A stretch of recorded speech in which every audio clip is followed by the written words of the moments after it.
এই মুহূর্তে বাংলাদেশের সবচেয়ে বড় দল হচ্ছে বিএনপি। সেই বিএনপি ৫ই আগস্টের পর থেকে নির্বাচন চেয়ে আসছে। গত ১৬ই এপ্রিল যমুনায় প্রধান উপদেষ্টার সঙ্গে বসেছিল। সেখানে জোর কণ্ঠে তারা নির্বাচনের কথা বলে এসেছে। বিএনপির কোনো নেতা তারা বলে আসছে যে সাধারণ জনগণ আসলে নির্বাচন চায়। সাধারণ জনগণ বলতে উনি আসলে কাকে বুঝিয়েছেন? উনি কি আমাকে বুঝিয়েছেন? আমি কি ওনাকে ম্যান্ডেট দিয়েছি যে আমি নির্বাচন চাই? আপনি যে ভিডিওটি দেখছেন, আপনি বলেন তো, আপনি কি চান সংস্কার না হয়ে, বিচার না হয়ে নির্বাচন হোক? আপনি কি বিএনপিকে ম্যান্ডেট দিয়েছেন? আপনি কি বলেছেন যে আমি নির্বাচন চাই? আমি চাই না, আপনিও চান না। সাধারণ জনগণ আসলে কারা? সাধারণ জনগণ কি আসলে বিএনপি? আমরা তাদেরকে ম্যান্ডেট দিয়েছি যে আমরা নির্বাচন চাই? আমরা সাধারণ জনগণ আসলে আগে চাই সংস্কার, তারপর বিচার। সংস্কার বিচার একসঙ্গেই হতে পারে, তারপরে নির্বাচন। নির্বাচন নিয়ে আমাদের তো এখন কোনো বাড়াবাড়ি নেই, বাড়াবাড়ি করার কথা না। আমাদের তো সরকার নিয়ে কোনো সমস্যা নেই, বিশেষ করে বর্তমান সরকার, যারা ডক্টর ইউনূসের নেতৃত্বে সরকারে আছে। হ্যাঁ, কোনো উপদেষ্টার সম্পর্কে আমাদের ভিন্ন ধারণা আছে, তবে তারা যদি সঠিক পথে চালিত হয় তাহলে কোনো কথা নেই। আর যদি ভুল পথে চালিত হয়, ডক্টর ইউনূস আছেন, তিনি দেখবেন। আমরা তো তার শাসনেই আমরা তো আসলে অশান্তিতে নেই। যেটি সমস্যা ছিল যে দ্রব্যমূল্যের ঊর্ধ্বগতি, সেই সমস্যাটি তো এখন আর নেই। তখনও তো বিএনপি বলেছিল যে এই সরকার নিয়ন্ত্রণ করতে পারছে না। হ্যাঁ, এখনও সারা দেশের বিচ্ছিন্ন অবস্থায় কিছু চুরি ডাকাতি হচ্ছে, ছিনতাই হচ্ছে। তো এইগুলো তো আসলে সরকারের নির্দেশনা দেবে সরকার, কিন্তু মেইনলি এগুলো দেখাশোনার দায়িত্ব তো আসলে পুলিশের। সরকার তরফ থেকে পুলিশকে নির্দেশনা দেওয়া হয়েছে, এটি আসলে পুলিশের ব্যর্থতা, আইন শৃঙ্খলা বাহিনীর ব্যর্থতা। কি কারণে আসলে নির্বাচন চাই সাধারণ জনগণ? বিএনপি যে চাইছে, বলছে যে সাধারণ জনগণ নির্বাচন চায়। বিএনপি কেন আসলে নির্বাচন চায়? এটি হলো মূল প্রশ্ন। বিএনপি বলছে যে দ্রুত নির্বাচন না হলে বা দ্রুত নির্বাচন না দিলে বিশৃঙ্খল অবস্থা সৃষ্টি হতে পারে। তো সেই বিশৃঙ্খল অবস্থাটা সৃষ্টি করবে কি? কারা? এই মুহূর্তে তো আওয়ামী লীগের কোনো ক্ষমতা নেই। আওয়ামী লীগ প্রায় নিঃস্ব হয়ে গেছে। তাদের নেতাকর্মীরা বিভিন্ন দেশের আশ্রয়ে আছে। তো বিচ্ছিন্নভাবে আওয়ামী লীগের কিছু সমর্থক আছে, তবে তাদেরকে নিয়ন্ত্রণ করা খুব একটা কঠিন হবে না। তাহলে বিশৃঙ্খল পরিবেশ তৈরি করবে কে?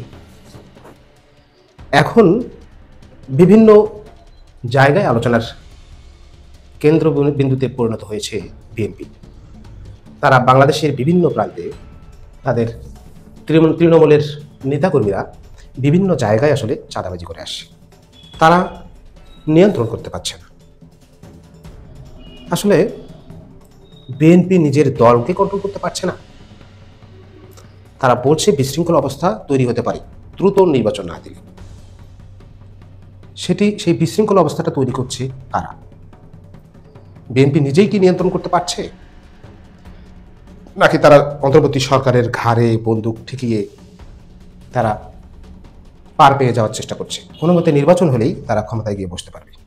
তখন তাদের আইন শৃঙ্খলা পরিস্থিতি, বিচার বিভাগ, শাসন বিভাগ, সবগুলো বিভাগ তাদের হাতের মুঠোয় চলে আসবে। তখন এই চাঁদাবাজি নিয়ে কেউ কথা বলার সাহস পাবে না। এটি কি ছিল মূল বিষয়? তারা ভেঙে বলুক যে কি কারণে আসলে তারা নির্বাচন চায়। দেশের জনগণ কি চায়? আমরা সাধারণ জনগণ আমরা চাই আগে সংস্কার হোক, তারপরে একই সঙ্গে চলতে পারে বিচার, পতিত সরকারের বিচার, এবং তারপর নির্বাচন। আওয়ামী লীগ সরকারের আমলে আমাদের প্রত্যেকটা ইনস্টিটিউট দলীয়ভাবে নিয়োগ করে প্রায় ধ্বংসের দ্বার প্রান্তে দাঁড় করিয়েছে। এই ধ্বংস থেকে উত্তরণের জন্য প্রত্যেকটা বিভাগ আমরা জানি যে অন্তর্বর্তী সরকার 11টি বিভাগে সংস্কারের কাজে হাত দিয়েছে। সেই সংস্কারগুলো যদি সঠিকভাবে হয়, সুচারুরূপে হয়, বৈষম্যহীনভাবে হয়, তাহলে যে সরকারই আসুক তারা সঠিক পথে চলতে বাধ্য হবে। তারা বলছে যে তারাও সংস্কার করতে পারবে। সংস্কার নাকি দীর্ঘসূত্রিতার একটা বিষয়, এটা ঠিক, কিন্তু স্বাধীনতার 54 বছর পার হয়ে গেছে। বাংলাদেশের কি উন্নয়ন হয়েছে, কি সংস্কার হয়েছে? মোটা দাগে ধরুন, নির্বাচন হলো, বিএনপি ক্ষমতায় গেল, সংস্কার হলো না, বিচার হলো না, তারপর কি হবে? আসলে আগের মতো কি শাসন ব্যবস্থা চলবে? কারণ সেই ইনস্টিটিউট, সেই আইন শৃঙ্খলা বাহিনী, সেই বিচার বিভাগ, সেই সংবিধান, সেই শাসন ব্যবস্থা, সেই ফেসিস্ট তৈরি হওয়া, আবার গণ অভ্যুত্থান, আবার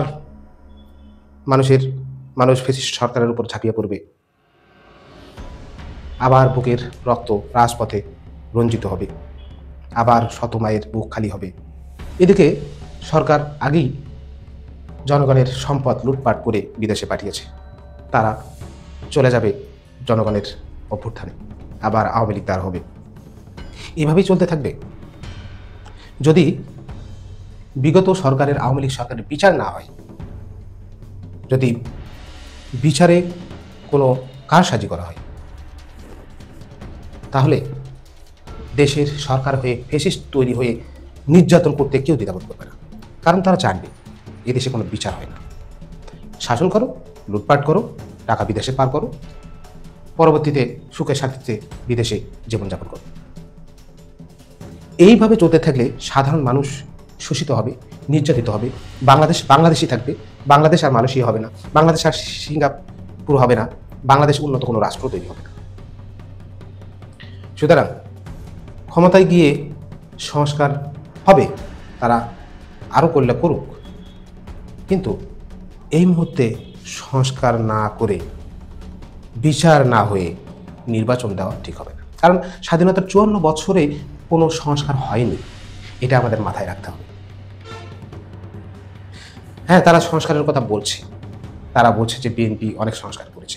বিএনপি 31 দফার একটা সংস্কারে দেখলাম যে তারা পরপর 2বার একজন ব্যক্তি প্রধানমন্ত্রী হতে পারবে, তারপরে একবার গ্যাপ দিয়ে আবার হতে পারবে। এটা কি হলো? বাংলাদেশে কি শাসন করার মানুষের এতই অভাব?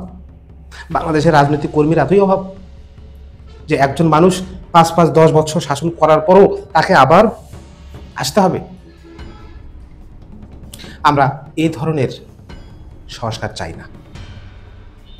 আমরা চাই সকল রাজনীতিবিদ মিলে, রাজনৈতিক দল মিলে তারা একটি ঐক্যমত্যে চলে আসুক, সংস্কার হোক, বিচার হোক গত ফ্যাসিস্ট সরকারে।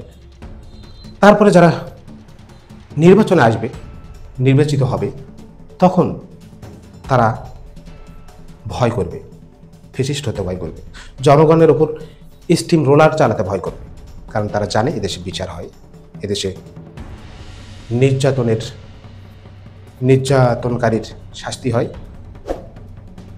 সুতরাং এই দেশে আর আগের মতো শাসন করা যাবে না। আল্লাহ হাফেজ।